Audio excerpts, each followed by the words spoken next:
Assalamualaikum warahmatullahi wabarakatuh. Jumpa lagi bersama kita di Konstol. Learn the Constitution, salam konstitusi. Halo sahabat konstitusi, kali ini kembali lagi bersama saya, Eka dari Teknologita. Dan tentunya kita akan kembali membahas isu-isu terkini ya, seputar hukum konstitusi dan hukum tata negara. Nah, sahabat konstitusi, siang hari ini Eka tidak sendiri karena Eka sudah ditemani oleh dua orang narasumber yang sangat kompeten di bidangnya. Yang pertama, beliau adalah Dr. Jamuddin Gofur SHMH. Beliau merupakan dosen hukum tata negara di Fakultas Hukum Universitas Islam Indonesia dan kebetulan juga fokus di bidang pemilu dan partai politik. Selamat siang, Bapak. Selamat siang. Dan selanjutnya ada juga narasumber kedua yang tentunya tidak asing lagi di wajah sahabat konstitusi ya. Beliau adalah Mas Yuniar Rizal Kiki SHMH yang merupakan peneliti di Pusat Studi Hukum Konstitusi. Selamat siang. Selamat siang, Mbak Eka. Bagaimana kabarnya Bapak dan Mas Yun? Ya. Sehat ya, alhamdulillah. Oke, nah ngomong-ngobrol tentang pemilu ya. Kemarin sudah cukup marak dan penting juga ya Pak tentang isu-isu terkait dengan pemilu, terutama berkaitan dengan putusan Mahkamah Konstitusi terbaru ya terkait dengan sistem proporsional tertutup ataupun terbuka. Nah, di konsko kali ini Eka mau tanya-tanya nih kepada Pak Jamal dan Mas Yun, kira-kira bagaimana tanggapan terkait dengan putusan MK terbaru tentang sistem proporsional terbuka terbatas ya untuk pemilu 2024 mendatang. Nah, mungkin dari Bapak Jamal dulu boleh. Ya, saya kira bagi saya itu sangat menggembirakan sekali karena pasal 24C konstitusi ini kan sudah menyatakan bahwa putusan MK itu sifatnya adalah final dan mengikat gitu ya. Jadi isu ini kan sudah pernah diputus tahun 2009, waktu itu gugatannya di 2008 gitu ya, dan sudah diputus soal suara terbanyak, sehingga kalau sekarang sudah putus saat ada gugatan lagi soal itu, lalu kemudian MK memutus, maka pertanyaan publiknya kan kemudian adalah kenapa kemudian ada beda tafsir terhadap pasal yang sama dengan objek sengketa yang sama gitu. Sehingga bagi saya konsistensi ini penting untuk menegaskan bahwa cara baca hakim Mahkamah Konstitusi itu ya memang cara bacanya adalah nilai-nilai konstitusi, bukan kepentingan politik, bukan kepentingan pribadi sebagaimana yang dikhawatirkan oleh publik gitu ya. Saya nggak bayangin kalau kemarin terjadi perubahan yang sangat bertolak belakang dengan putusan-putusan sebelumnya, kita lalu bertanya ini tafsir atas konstitusi atau tafsir atas nama lain. Jadi bagi saya ini sangat bagus sekali gitu ya, karena isu tentang proporsional terbuka, tertutup, distrik, campuran dan sebagainya itu kan sebenarnya adalah varian-varian sistem pemilu yang diakui sebagai cara yang demokratis, tinggal tujuan apa nih yang mau kita capai. Jadi misalnya negara dengan sistem pemilu distrik karena dia punya tujuan utama untuk menyederhanakan partai misalnya. Nah, jadi distrik itu kan memang dipercaya sebagai mekanisme yang sangat ampuh sekali, sebab distrik itu menutup peluang bagi partai kecil untuk dia berkembang. Sehingga dalam sistem distrik, orang kalau mau aktif dalam politik nggak ada cara lain kecuali dia bergabung di partai yang sudah mapan, sudah besar gitu ya. Tapi di proporsional tujuannya tidak ke sana, karena proporsional itu mustahil bisa melahirkan sistem partai seperti di Amerika, karena proporsional itu membuka peluang partai-partai baru punya peluang untuk menang. Sehingga orang kalau mau aktif di politik nggak harus gabung dengan partai yang lama, dia bikin partai baru, potensi untuk lolos thresholdnya masih tinggi sekali. Nah, yang ingin dituju apa dalam proporsional itu adalah ingin melindungi kepentingan masyarakat yang beragam, yang heterogen. Nah, Indonesia dari sejak kita merdeka sampai hari ini menyadari betul bahwa kebutuhan politik warga negara kita itu heterogen, sehingga nggak mungkin dia hanya difasilitasi hanya dengan dua partai, makanya pilihannya adalah proporsional gitu, sehingga terbuka, tertutup, distrik, campuran dan sebagainya itu sama-sama mekanisme yang demokratis, yang konstitusional dan dipraktekkan di berbagai negara demokrasi. Jadi ini pilihan hukum saja, sehingga tepat sekali MK menurut saya ketika MK bilang soal penentuan pilihan sistem pemilu itu adalah pernyataan bersih gitu. Oke. Wow, jadi ternyata ini cukup kabar gembira juga ya Pak, dan membuktikan bahwasanya MK ini ketika memutus masih sesuai dengan real konstitusi begitu berkaitan dengan pemilu. Oke, nah sekarang Ika mau tanya nih kepada Mas Yun, kira-kira berkaitan dengan pertimbangan hukum ya Mas yang disampaikan oleh Mahkamah Konstitusi. Nah, bagaimana sih menurut Mas Yun terkait pertimbangan-pertimbangan hukum yang telah disampaikan oleh Hakim Konstitusi dalam memutus perkara ini? Ya, menarik tadi pernyataan Pak Jamal ya, kaitannya dengan ada kabar gembira dari MK kita menerima putusan yang tidak mengubah sistem menjadi tertutup. Tetapi ini menjadi juga kabar buruk bagi partai politik yang ingin mengubah itu, ingin mengubah menjadi tertutup, terutama fraksi PDIP. Dan ada satu keunikan mereka di dalam putusan itu, ketika Mahkamah Konstitusi meminta pendapat atau keterangan dari DPR, yang dimintakan harusnya kan keterangan kelembagaan, tapi ternyata satu fraksi itu berpendapat berbeda dari keterangan yang diminta secara kelembagaan tadi. Nah, artinya apa? Memang DPR sendiri tidak satu suara ya dalam konteks ini. Sebagian fraksi itu menghendaki tetap terbuka, tapi memang ada satu fraksi yang menghendaki terbuka. Selain itu juga bisa jadi ini menampar partai politik juga. Karena apa? Dari segi pertimbangan yang bisa kita cermati, terutama segi saya mencatat ada sekitar 8 ya, poin pertimbangan yang itu dalam tanda kutip menampar partai politik. Meskipun partai politik yang dalam konteks ini merasa gembira tadi kata bahasa Bang Jamal itu tertampar karena yang ditampar Mahkamah Konstitusi dalam pertimbangan itu partai politik itu sendiri ketika dia mendalilkan bahwa misal sistem tertutup itu cenderung apa namanya di sini membahayakan NKRI dan Pancasila, kemudian mendistorsi peran partai politik, kemudian cenderung membuat celah pragmatis, menimbulkan politik uang, kemudian mempersulit keterpilihan atau keterwakilan perempuan. Nah, ternyata dijawab semua secara komprehensif oleh Mahkamah Konstitusi. Loh, kalau memang masalahnya itu, berarti kan problemnya bukan terletak pada sistemnya. Toh sistem itu memiliki kelebihan dan kekurangan. Mungkin nanti Bang Jamal juga akan mengelaborasikan itu, Mbak Eka. Ketika Mahkamah Konstitusi bicara sistem ini memiliki kelebihan dan kekurangan, dan harusnya partai politik lah yang membenahi diri ketika sistem itu bisa berdampak negatif maupun berdampak positif. Seharusnya kan partai politik yang membawa sistem itu menjadi dampaknya positif. Kira-kira begitu. Nah, ini semua dijawab oleh Mahkamah Konstitusi, dan nanti mungkin ada beberapa aspek yang bisa kita diskusikan lagi terkait dengan apa yang harus dibenahi oleh partai politik pasca putusan MK ini. Wow, menarik ya sahabat konstitusi kalau berbicara tentang partai politik dan pemilu, karena memang sepertinya ya dari pemilu satu ke pemilu selanjutnya itu selalu ada problematika-problematika yang tidak terselesaikan ya Pak. Ya seperti isu yang mengakar gitu. Nah, tadi sempat di-spill sedikit nih sama Mas Yun ya terkait dengan kelebihan dan kekurangan. Nah, kalau menurut Pak Jamal sendiri, apa sih sebenarnya kelebihan dan kekurangan dari sistem proporsional terbuka maupun tertutup itu sendiri? Ya, seperti tadi sudah banyak dibahas ya di pada maksudnya termasuk di perdebatan di dalam kasus jadi masing-masing pihak sudah mengumumkan pendapat. Intinya proporsional terbuka dan tertutup itu dua hal yang berbeda. Satu, ingin memperkuat partai sebagai institusi demokrasi, itu sistem tertutup. Yang satu, ingin memperkuat peran rakyat dengan terbuka, suara rakyat ini menjadi menentukan, kan begitu. Nah, dua-duanya ini punya kelebihan dan kelemahan. Kelemahan dari terbuka, gitu ya, berdasarkan hasil evaluasi praktek dari sejak 2009 ya, terbuka itu sudah kita praktekkan sampai hari ini.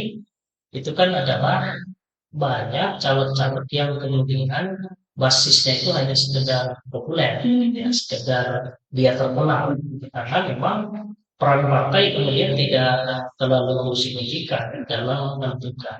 Memang bisa ada formula begini, misalnya partai kalau memang problem kritik terhadap suara terbanyak itu adalah banyak caleg populer, bisa partai itu tidak mengajukannya karena berdasarkan popularitas, tapi berdasarkan kemampuan, misalnya paman dan sebagainya. Nah, saya kira itu bisa, cuman memang harus ditegaskan di dalam peraturan perundang-undangan kita. Karena kalau ada partai ini misalnya, dia punya komitmen untuk mengusung hanya calon-calon yang punya kapabilitas, kualitas, kualifikasi. Tapi calon partai tertentu dia pragmatis, nggak mau tuh yang begitu-gitu, tapi maunya artis. Jadi pasti yang ideologis, yang apa namanya, concern dengan kualitas ini pasti kalah. Sehingga penting bagi kita untuk merumuskan, dan ini yang seringkali saya sampaikan di berbagai forum itu, bahwa salah satu kelemahan dari rekrutmen calon pejabat publik kita yang dipilih melalui proses pemilu itu adalah syaratnya hanya administratif. Jadi misalnya umurnya sekian, punya jasa sekian. Jadi tidak ada syarat substantif. Beda misalnya dengan PNS. PNS itu kan banyak sekali syaratnya. Jadi harus apa namanya punya kemampuan di bidang TPA, misalnya bahasa dan sebagainya, di luar dari syarat administratif. Bahkan tidak boleh PNS itu dia pernah mantan narapidana, misalnya dan sebagainya. Padahal dalam konteks negara kan kita tahu ada dua jenis pejabat negara. Satu yang disebut dengan policy making, yang dia membuat kebijakan. Yang kedua adalah policy eksekutif, yang eksekusi. Nah, fungsi dari DPR, presiden, itu kan dia nanti sebagai policy maker, pengambil kebijakan. PNS ini ya hanya mengeksekusikan apa yang menjadi kebijakan. Nah, ini kan jadi aneh. Dalam arti yang mengeksekusi saya persyaratannya sangat banyak, begitu ya, sangat banyak, sangat banyak. Sementara policy maker itu nggak ada syarat sama sekali, gitu loh. Jadi kan ini mestinya yang paling krusial dalam konteks negara itu bukan di policy eksekutif, tapi di level pengambilan kebijakan. Karena bagaimanapun bagusnya PNS kita dengan pendidikan, pelatihan dan sebagainya, tapi kalau yang mau dieksekusi kebijakan yang nggak berkualitas, ya pada akhirnya sama saja, gitu ya.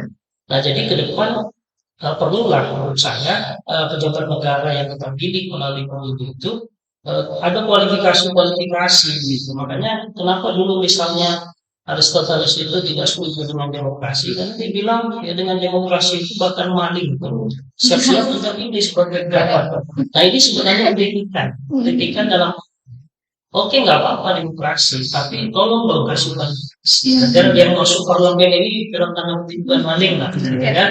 Nah, jadi ini penting. Kalau kualifikasi substantif itu masuk, menurut saya nanti partai tidak akan sembarangan untuk mengajukan calon, begitu ya. Jadi yang soal-soal kritikan terhadap hanya populer dan lain sebagainya mungkin bisa terselesaikan. Tapi kalau dengan sistem yang syarat-syarat yang sangat mudah seperti sekarang hanya administratif, ya nggak ada jalan lain kecuali yang orang populer itu yang diajukan.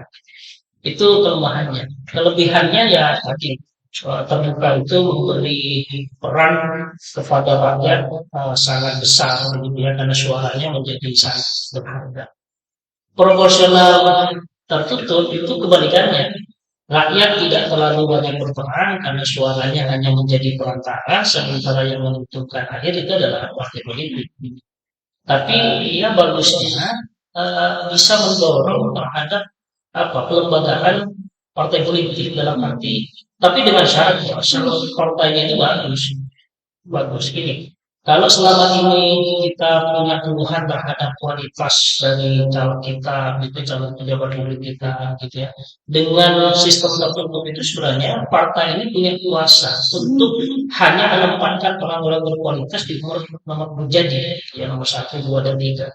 Nah, kalau peran ini dimainkan betul oleh partai bahwa kekuasaan untuk menentukan caleg jadi itu di nomor urut 1 dan berikutnya itu digunakan dalam konteks itu, gitu ya. Itu bagus sekali. Artinya ya akan disebutkan calon-calon terpilih itu adalah orang-orang terbaik. Tapi kan selama ini tidak begitu, ya kan? Jadi kekuasaan partai untuk mengurutkan nomor itu dalam tanda petik sebagiannya diperjualbelikan. Ya, jadi siapa yang mau nomor urut 1 bukan karena dia yang paling berkualitas, tapi karena dia yang bisa bayar lebih, gitu ya. Nah sehingga ketika partai kita sekarang tertutup begitu ya, pengelolaannya tidak profesional berdasarkan sistem kekeluargaan dengan mempertimbangkan plus minusnya tadi, ya nampaknya bagi saya terbuka ini masih relatif lebih bagus lah gitu ya bagi partai politik. Wow, gitu ya. Udah ya, sahabat konstitusi, ternyata banyak banget nih hal-hal yang bisa kita ambil dari sistem proporsional tertutup maupun terbuka. Nah, tadi juga ada salah satu masukan juga ya dari Pak Jamal berkaitan dengan syarat substantif untuk para calon-calon pemimpin yang diajukan oleh partai politik, gitu. Nah, menarik sekali membahas tentang partai politik. Selanjutnya akan mau bertanya nih kepada Mas Yun. Nah, kira-kira bagaimana Mas tanggapan atau tindak lanjut nih yang seharusnya dilakukan oleh partai politik terhadap pertimbangan-pertimbangan hukum yang telah disampaikan oleh Mahkamah Konstitusi? Karena tadi kan sudah banyak banget ya disebutkan dan cukup komprehensif juga gitu. Ya, jadi sekalipun putusan Mahkamah Konstitusi ini menolak ya, menolak permohonan pemohon, biasanya kan kalau ditolak atau putusannya menolak itu dianggap tidak terjadi perubahan norma dan tidak perlu ditindaklanjuti, kira-kira begitu.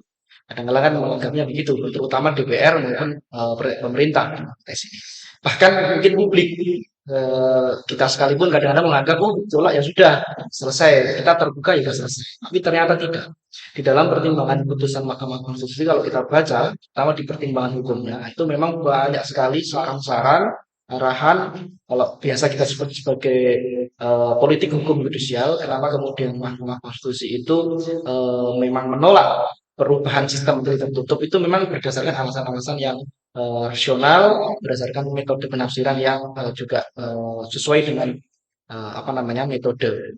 Nah, di dalam pertimbangan itu tadi disampaikan juga sama Mas Jamal, memang partai politik harus mulai berbenah untuk melakukan perbaikan-perbaikan internal, terutama dalam konteks rekrutmen politik, baik itu rekrutmen untuk pencalonan sebagai bakal calon legislatif, kemudian rekrutmen kepemimpinan dan sebagainya, kemudian pada aspek pengkaderan, kemudian pada aspek penguatan kohesivitas internal partai politik, termasuk MK juga memberikan usulan-usulan bagaimana rekrutmen itu bisa berjalan dengan baik. Misalnya di dalam pertimbangan itu melakukan seleksi yang didasarkan pada basis ideologi, visi misi dan data partai politik. Kemudian di sini menggunakan mekanisme pemilihan undang-undang. Itu juga ada saran seperti itu dari Mahkamah Konstitusi untuk apa? Untuk menyaring tadi agar tidak sembarangan calon atau bakal calon bisa terdaftar sebagai calon. Kemudian ada juga usulan mempersyaratkan bakal calon anggota DPR itu setidaknya memiliki pengalaman sebagai kader 3 tahun sebelum dimulainya tahapan pemilihan. Itu untuk level DPR. Dan untuk level DPRD berpengalaman atau terdaftar sebagai kader itu setidaknya 2 tahun. Jadi tidak dadakan. Kalau sekarang kan banyak kan artis-artis tiba-tiba masuk dicalonkan ya gitu kan dia sebelumnya nggak ngerti, belum memiliki basis ideologi partai yang jelas, bahkan harapan publik untuk penyampaian aspirasinya juga pasti nggak ada karena dia kosong dalam politik begitu. Termasuk para calon-calon kader muda itu kan juga belum lama di partai kok tiba-tiba langsung dicalonkan. Nah ini juga disarankan kalau diberikan mandat ini oleh Mahkamah Konstitusi. Nah secara sederhananya saya mungkin ini representasi pendapat PSHK nanti ke depannya, memang perlu ada perbaikan-perbaikan mendasar di level undang-undang, terutama undang-undang partai politik dan undang-undang pemilu, misalnya hal-hal yang kaitannya dengan soal pemilihan umum, tapi hal-hal terkait dengan kepartaian itu memang menjadi ranah revisi undang-undang partai politik. Karena ini ada momentum untuk melakukan pembenahan sebagai tindak lanjut putusan Mahkamah Konstitusi. Jadi begitu Mbak Eka. Oke, wow. Jadi itu beberapa tadi ya hal-hal yang harus ditindaklanjuti oleh partai politik, karena walaupun putusannya ini ditolak, tapi bukan berarti partai politik kemudian berdiam diri dan tidak melakukan perbaikan, gitu ya. Apalagi tadi berkaitan dengan artis-artis calon-calon itu kan sekarang viral juga ya. Ada yang misalnya oleh 2 partai politik dan lain sebagainya. Memang Mbak Eka, rata-rata yang situs terbuka itu yang punya kader populer itu biasanya yang cari kader populer. Nah, tadi kita sudah banyak sekali ya membahas berkaitan dengan partai politik dan pemilu. Nah, mungkin untuk terakhir nih, Eka ingin bertanya berkaitan dengan kira-kira harapan ke depan dan usulan-usulan perbaikan apa sih yang bisa dilakukan oleh partai politik ataupun juga pemerintah sendiri sebagai apa ya penyelenggara dari pemilu ke depan di tahun 2024. Mungkin dari Bapak Jamal dulu. Iya, memang partai ini kan sudah banyak mengalami transformasi dan perubahan, baik karena disebabkan oleh internal dan lebih-lebih merespon eksternal kehidupan masyarakat. Misalnya, kita kan sering bicara soal partai yang ideologis, gitu ya, partai yang mengakar ke masyarakat dan sebagainya. Itu sesuatu yang sangat baik dan ideal, tapi memang tantangannya sangat rumit dan besar. Misalnya begini, kenapa partai itu sekarang eh, sebagian besar bahkan seluruhnya itu pragmatis dan tidak ada yang ideologis. Kalaupun ada yang mengaku ideologis, dia hanya di level ADRT-nya, gitu ya. Karena ideologi itu dulu kan fungsinya untuk menarik massa, ya, forgetter lah, gitu ya. Jadi dengan ideologi yang kuat, orang kemudian yang dia punya kesamaan ideologi, dia akan mengasosiasikan diri ke partai tertentu yang sesuai dengan ideologi ini. Nah, masalahnya masyarakat sekarang kita ini sudah tidak lagi peduli dengan itu ya. Itu satu. Yang kedua, partai ini sudah punya instrumen di luar dari ideologi untuk menggait massa, untuk mengumpulkan dukungan. Gitu. Apa itu? Satu, dia sudah lebih ditata di manajemen dengan sangat baik, profesional, gitu ya, seperti perusahaan lah. Gitu. Lalu dia punya teknik kampanye yang juga jauh lebih canggih dengan media, dengan internet dan sebagainya. Juga punya dana yang besar untuk memobilisasi massa. Sehingga partai merasa ada pengganti dari peran ideologi yang dia fungsi utamanya dalam menggait massa dengan hal-hal yang tadi saya sebutkan, gitu ya, dengan manajemen, sistem pengiklanan yang lebih modern dan sebagainya. Sehingga dengan dia menjadi partai ideologis yang usahanya tentu menjadi lebih berat begitu ya daripada cara yang kedua tadi, mengikrarkan diri begitu ya, manajemen kepartaian yang seperti perusahaan dan sebagainya itu jauh lebih mudah, jauh lebih mudah. Sehingga ini kan kemudian seperti hukum ekonomi ya. Jadi kalau ada yang lebih mudah, mengapa cari cara yang sulit ya. Nah, jadi itu memang makanya ini kan lalu berdampak terhadap keterikatan partai dengan masyarakat gitu ya. Jadi partai kalau sering kita lihat itu kan hanya hadir di momen-momen pemilu saja gitu. Kenapa dia hanya hadir di momen itu? Karena dengan hanya dia hadir di momen pemilu pun besok bisa menggerakkan massa. Kecuali misalnya partai ini kalau tidak hadir setiap momen di masyarakat lalu dia kalah gitu, maka itu akan tentu memberi dorongan kepada partai agar dia akan selalu hadir di masyarakat. Tapi ketika dia cukup sekali hadir di pemilu berikutnya akan tetap mendapatkan dukungan dari warga, ya mereka nggak akan melakukan langkah-langkah untuk dekat untuk bisa mempersuasi warga di luar momen pemilu. Sehingga ini yang menurut saya juga penting bagi publik untuk bisa memberi semacam reward dan punishment gitu ya. Mana partai yang kita kinerja bagus, mana yang tidak. Jadi ketika publik itu tidak mempertimbangkan aspek itu gitu ya, apalagi pertimbangan pemilih lebih banyak pada siapa datang apa gitu atau money politik, ya partai pada akhirnya akan memilih cara-cara itu gitu ya, untuk mendapatkan dukungan elektoral gitu ya. Jadi kalau dengan dia ngasih duit rakyat mau memilih, ya ngapain dia dapat setiap saat datang ke dapil gitu atau ke masyarakat yang itu tentu butuh biaya yang lebih besar. Tapi kalau masyarakat secara personal ada gerakan gitu ya bahwa kita memilih dengan pertimbangan kualitas, tidak karena pertimbangan duit. Nah ini saya kira juga akan mendorong partai juga berubah. Gitu. Jadi perubahan dari partai itu harus juga dimulai dari perubahan kita sebagai pemilih. Gitu ya. Jadi selama sebagian besar pemilih kita ini masih sangat pragmatis, maka partai pun juga akan merespon demikian. Ya. Nah, saya kira apa namanya kedua belah pihak ini perlu sama-sama bersinergi untuk berubah. Jadi tidak hanya partainya, tapi juga masyarakatnya. Karena partai ini kan seperti dia orang jualan, dia akan melihat ini konsumen ini maunya gimana, gitu kan? Konsumen ini maunya gimana? Dan yang penting kalau partai itu dari mana laku. Kan? Jadi kalau terlalu idealis begitu ya dan sebagainya, tapi dagangannya kan percuma. Nah, makanya agar partai kita idealis ya kita sebagai pemilih juga harus idealis mau tidak mau gitu. Itu mungkin.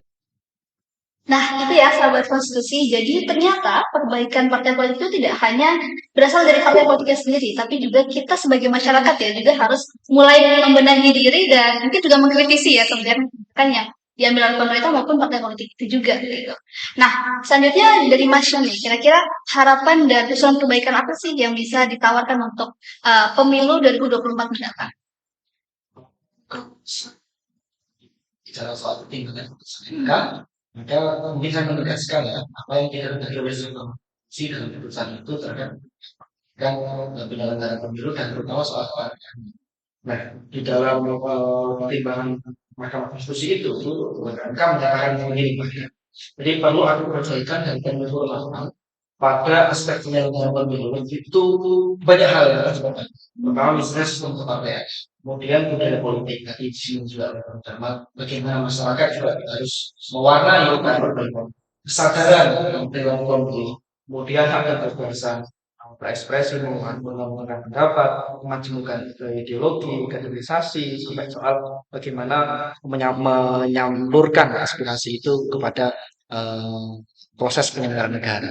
Nah, aspek-aspek itu yang menurut Mahkamah Konstitusi itu penting untuk juga diperhatikan dalam rangka perbaikan penyelenggaraan pemilu ke depan. Jadi tidak hanya soal bicara sistemnya terbuka atau tertutup, tapi kita harus bicara lebih komprehensif lagi. Dan partai politik juga harus demikian, tidak kemudian menyambut dengan euforia yang luar biasa ketika sekarang diputus bahwa sistemnya terbuka, tapi dia melupakan upaya-upaya untuk memperbaiki diri. Kalau tidak, maka partai politik akan terjebak lagi pada misalnya tadi permasalahan politik uang, mereduksi peran partai politik dalam konstelasi penyelenggaraan pemilu, kemudian justru sampai pada lebih jauh lagi merusak ideologi Pancasila bahkan NKRI seperti dikatakan oleh pemohon. Nah, makanya memang partai politik menurut Mahkamah Konstitusi harus benar. Terlepas apapun sistem yang akan diberlakukan oleh pembentuk undang-undang, partai politik harus benar. Misalnya tadi, ketika memang partai politik tetap mengunggulkan soal popularitas dan bagaimana meraup suara besar-besarnya dan begitupun calon meraup suara besar-besarnya, tapi dengan cara yang tidak tepat, maka kan juga akan mendistorsi itu semua. Idealitas yang dikehendaki, kita akan jual beli suara dan sebagainya. Itu dengan sistem terbuka akan ada politik uang dan lain sebagainya. Maka itu harus menjadi komitmen. Nah, kemudian yang terakhir, seandainya pun nanti ke depan pembentuk undang-undang misalnya untuk pemilu berikutnya setelah 2029 memang merasa perlu untuk mengubah sistem pemilu, MK sendiri juga sudah memberikan garis-garis besarnya.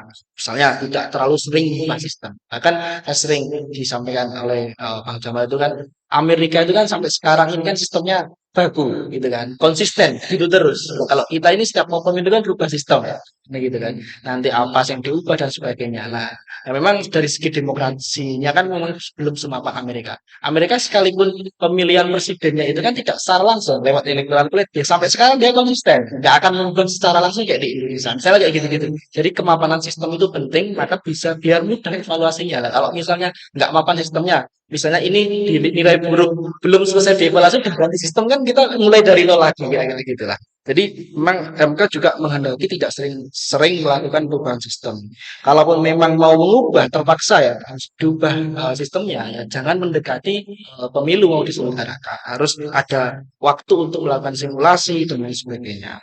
Dan tetap harus menjaga konstitusionalitasnya dan bagaimana agar aspek kedaulatan rakyat, peran partai politik tetap bisa seimbang. Dan yang terakhir, paling penting adalah ketika memang mau mengubah sistem, tetap mempertimbangkan meaningful participation atau partisipasi publik yang bermakna. Jadi kalau memang itu semua apa yang dimenangkan oleh MK itu bisa dijalankan, ditindaklanjuti, ya saya kira diskusi soal sistem terbuka tertutup tidak terbatas pada soal sistem, tapi soal bagaimana membenahi sistem pemilu, kepartaian, dan secara umum dandani negara kita lah. Wow, nah itu ya sahabat konstitusi. Jadi banyak banget hal-hal yang perlu diambil ya, mulai dari kemapanan sistem, kemudian juga pelaksanaan atau apa ya, implementasi dari meaningful participation dan lain-lain itu juga ternyata turut membantu perbaikan sistem pemilu maupun partai politik itu sendiri. Nah, sahabat konstitusi, karena mungkin sudah cukup sampai sini pembahasan kita. Terima kasih banyak yang kami ucapkan kepada sahabat konstitusi yang telah mengikuti video ini sampai akhir.